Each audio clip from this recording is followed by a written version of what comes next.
Nous sommes ici au début de l'histoire des eaux de Spa, dans cette zone de Fagne de Malchamps, zone humide et tourbeuse, qui va jouer un rôle fondamental dans la recharge des réserves aquifères, mais également dans le processus de purification des eaux.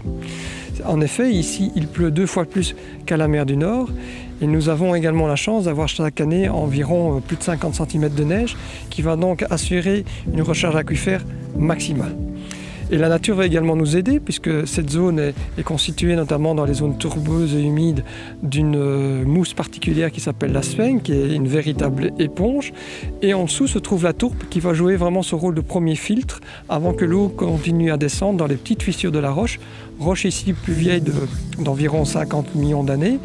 Et c'est vraiment au bout d'un trajet souterrain de plusieurs années, voire dizaines d'années, pour la spa finesse qui est naturellement pétillante, que l'eau va sortir minérale comme la spa reine, la spa intense et la spa finesse.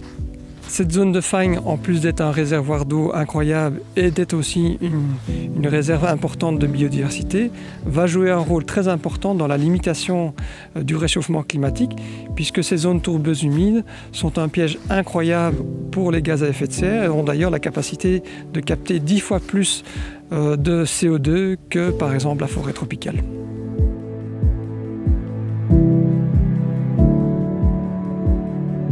À Spa, la protection et la gestion durable de l'eau et de l'environnement est vraiment inclus dans notre ADN. C'est une histoire qui a commencé il y a bien longtemps, puisque nos eaux sont connues depuis plus de 2000 ans et commercialisées depuis 1583. Et cette protection a démarré très tôt, puisque dès 1772, on a mis en place une première loi de protection ici à Spa, probablement une des toutes premières d'Europe. Et le tout premier périmètre de protection a été mis en œuvre dès 1889, donc il y a plus de 130 ans. Et cette protection s'est agrandie au fur et à mesure du temps pour faire plus de 13 000 hectares, ce qui fait plus de 26 000 terrains de football, qu'en fait probablement une des plus grandes d'Europe. Et aujourd'hui, il n'y a pas d'agriculture dans notre zone de protection, pas d'élevage, pas d'industrie. Et tout ce que vous voyez autour de moi, c'est vraiment la zone de protection avec la fagne, la forêt. Et les mesures de protection ont été renforcées au fur et à mesure du temps. On a protégé bien sûr ces zones humides, ces zones de fagne. On a géré de manière durable la forêt et l'eau. Nous avons également interdit très tôt, il y a plus de 50 ans, l'utilisation de pesticides, d'engrais. Il n'y a pas de sel de déneigement pendant l'hiver.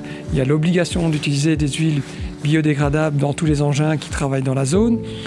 Nous avons ici l'aide des abeilles pour monitorer l'ensemble de l'environnement et de la biodiversité. Donc on a plus de 400 000 abeilles pour nous aider. Nous pratiquons aussi de manière très stricte la politique du risque zéro, puisque nous avons mis en place un plan d'urgence dédicacé à la protection des sources. Je pense que c'est assez unique à Spa. Nous avons également créé de nombreux partenariats. Je pense notamment au projet LIFE européen Ardennes liégeoise pour la restauration justement de ces zones humides. Je pense aussi à la création du parc naturel des sources sur les communes de Spa et de Stoumont. Et donc l'ensemble de ces mesures, c'est vraiment pour protéger l'eau d'aujourd'hui, mais surtout pour le futur.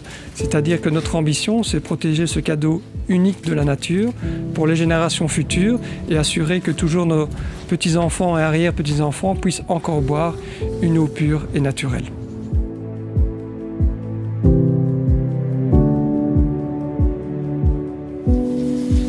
Ok, vous l'aurez compris, à Spa, la protection de l'eau et de l'environnement est quelque chose qui est pris très au sérieux depuis très longtemps.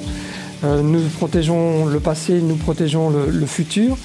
Et d'ailleurs, cette protection et cette gestion durable est reconnue au niveau européen, puisque Spa Monopole est la première à avoir obtenu en Europe le label AWS dans sa catégorie avec le plus haut niveau que les niveaux Platinum. Et nous sommes les deuxièmes au monde. Donc nous en sommes très fiers. Donc nous protégeons également localement, mais nous pensons également globalement, puisque Spadel a lancé et mis en place dès 2010 une stratégie forte en matière de développement durable, avec des engagements forts également. 2 exemples, nous sommes engagés, nous avons décidé de réduire de 40% nos émissions totales de CO2 d'ici 2030 pour l'ensemble de nos produits. Avec 2 premiers résultats, c'est que nos usines étaient neutres en carbone dès 2015 et nos produits sont neutres en carbone également depuis 2020 pour l'ensemble de leur cycle de vie. Le deuxième point extrêmement important qui nous occupe énormément, c'est la durabilité de nos emballages, avec notre programme Source Ocean, dans lequel nous sommes engagés d'ici 2025 à utiliser 100% de matières recyclées dans nos emballages, à réduire également notre empreinte plastique de 15%, à également collecter 100% de nos bouteilles et à s'attaquer aux problèmes compliqués mais importants qui sont les déchets sauvages.